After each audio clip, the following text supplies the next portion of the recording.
Good morning बच्चों। English medium class 3 subject Sanskrit है। संस्कृत में हम लोग द्वादश पाठ पढ़ेंगे यानी 12 पाठ। संख्या बोध सप्ताह। यहाँ संस्कृत में संख्या को पढ़ेंगे। जैसे हिंदी में 1 2 3 4 होता है, इंग्लिश में 1 2 3 होता है, वैसे संस्कृत में भी 1 2 2 3 होता है।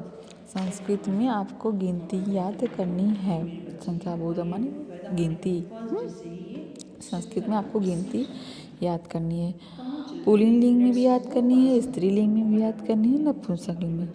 जैसे बुक में बनी है वैसे लाइन खींच लीजिएगा। 2 लाइन खींचिएगा। एक तरफ चित्र पिक्चर बनाने की ज़रूरत नहीं है, सिर्फ संख्याएं लिखनी है। एक ऊपर हेडिंग डालना पुल्लिंग, बीच में स्त्रीलिंग, तीसरे में नपुंसकलिंग। ठीक है। फिर पुल्लिंग में लिखिए एकः, फिर बराबर 1 2 बराबर 2 3 बराबर 3 4 बराबर 4। पुल्लिंग में फिर स्त्रीलिंग में लिखना एका बराबर 1 द्वय माने 2 त्रिस्त्रीय माने 3 चतस्त्रः माने 4। फिर नपुंसक में लिखना एकम एकः द्वे 2 त्रीणि 3 चत्वारि माने 4। झुकते हैं, डिप करते हैं। डाइव करना मतलब अपने आप को डुबकी मारना और फिर से शुरू करना सीख जाते हैं।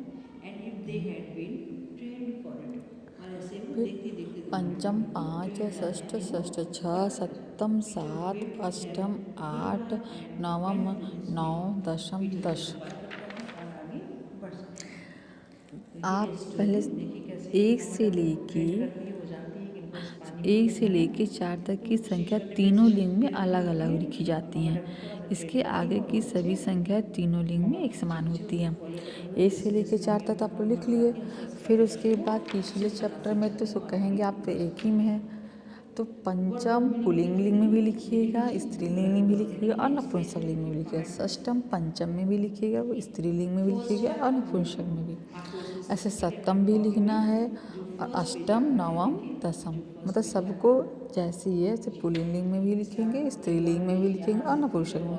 सिर्फ 1 से लेके 4 तक तीनों लिंग के सब जो संख्याएं हैं अलग अलग हैं। ठीक है। तो आप जैसे कॉपी फिल करिएगा, कंप्लीट कर। जैसे क्वेश्चन आंसर में दिया है, हमने क्वेश्चन आंसर ऐसे नहीं किया कि क्वेश्चन आंसर खुद कर सकते हैं आप लोग। जैसे निम्नलिखित संख्याओं को हिंदी में लिखिए। अब एका हिंदी में है तो स्त्रीलिंग है ना, एका माने 1, द्वय है स्त्रीलिंग में 2, ठीक है, त्रिशी है संस्कृत में 3, ठीक है। फिर संख्याओं की संस्कृत में लिखिए। फिर 7 है, 7 की संस्कृति क्या है, सप्तम है ना, 7 की संस्कृत सप्तम है। 6 की संस्कृत अष्टम है।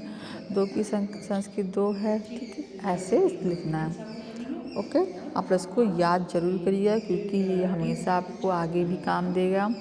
क्योंकि संस्कृत की भी संख्याएं आपको याद होनी चाहिए। जैसे इंग्लिश और हिंदी की याद होती है ना, वैसे संस्कृत की भी आपको याद होनी चाहिए। मोस्टली आपको याद करना है और लिखना है, जैसे बताया गया वैसे ही लिखिएगा।